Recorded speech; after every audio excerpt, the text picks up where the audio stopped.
In the last lecture, we were discussing about the modeling of automatic generation controller for a single area system.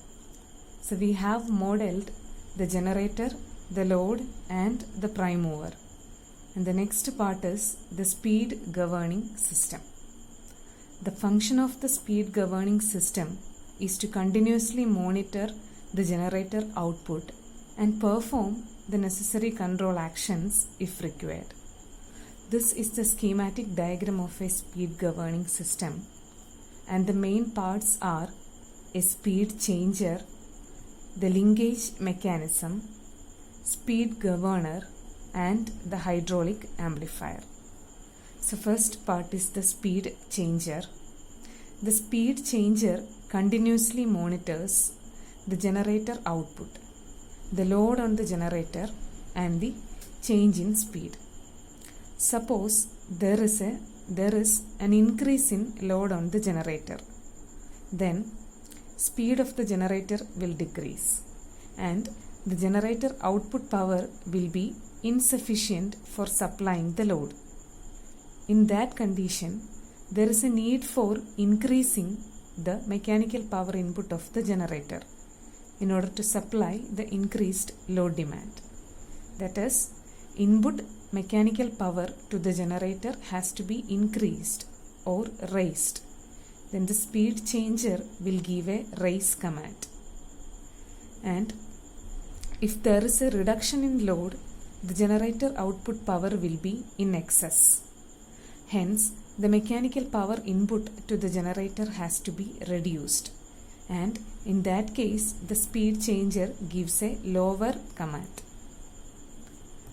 The next part is the linkage mechanism. There are two rigid links. One of the link is ABC and the other one is CDE. And the purpose of this linkage mechanism is to provide a movement to this steam valve. This is the steam valve, and this linkage mechanism provides upward as well as downward movement of this steam valve. Next part is the speed governor. The speed governor is said to be the heart of the speed governing system. So this is a fly ball type speed governor. These are two fly balls. This part of the speed governor will be coupled to the generator shaft. So this part rotates when the generator rotates. Suppose there is a reduction in load on the generator. Then speed of the generator will increase. As a result, this part will rotate at a very high speed. So when the speed of rotation increases, the fly balls will also rotate at a very high speed. And as a result, these two fly balls moves outwards. When they are rotating at a very high speeds, the two fly balls moves outwards. And as a result, these 2 points comes closer.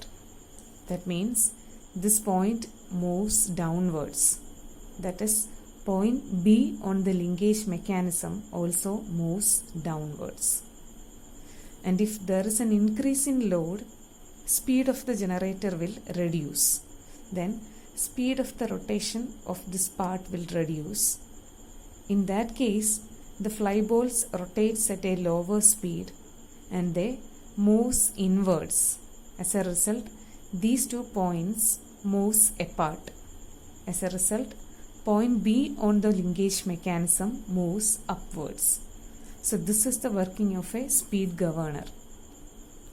Next part is the hydraulic amplifier. In the hydraulic amplifier, there is an inlet through which high pressure oil can enter into the hydraulic amplifier. The hydraulic amplifier is having two pilot valves.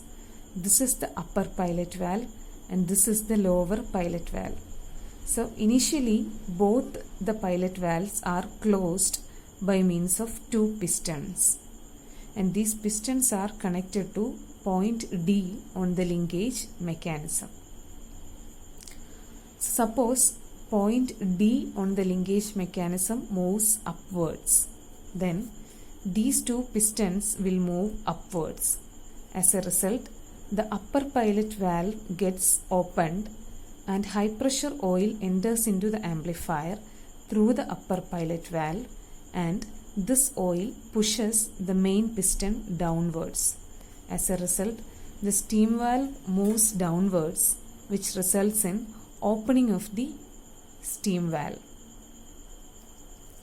So if point D moves downwards, these two pistons moves downwards, which results in opening of the lower pilot valve. Then high pressure oil enters into the hydraulic amplifier through this path, which causes upward movement of the main piston as well as the steam valve, which leads to the closing of the steam valve. So this is the basic operation of the speed governor. Now one more thing.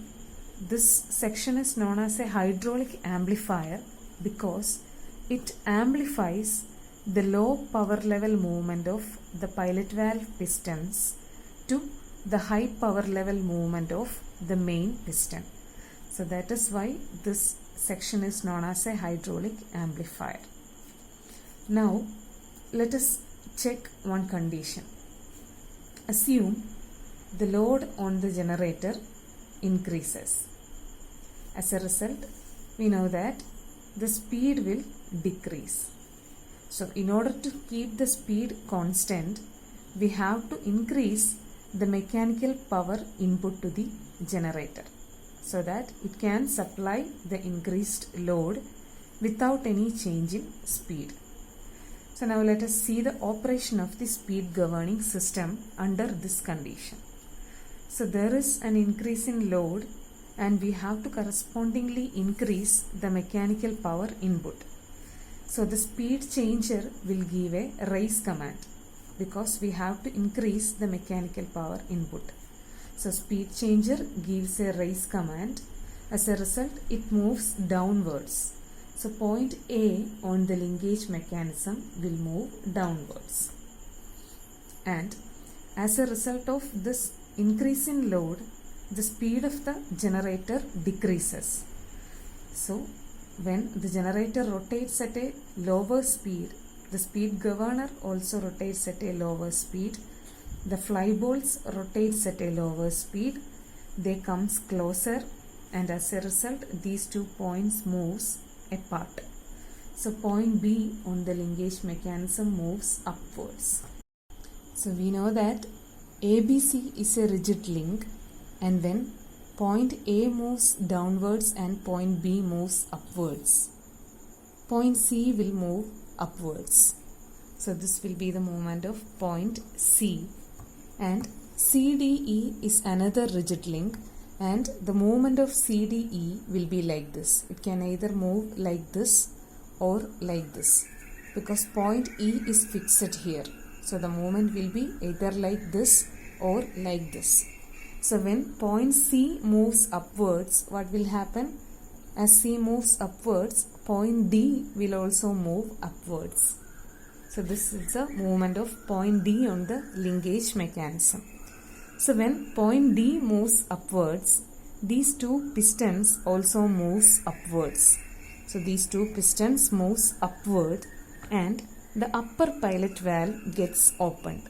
So high pressure oil enters into the hydraulic amplifier through this valve, and it enters like this and it pushes the main piston downwards. So when the main piston moves downwards, the steam valve will also move downwards. As a result, the steam valve gets opened, which allows more steam to enter into the turbine. So when the amount of turbine entering into the turbine increases, the mechanical power output of the turbine increases. As a result, the mechanical power input to the generator also increases, which is our desired condition.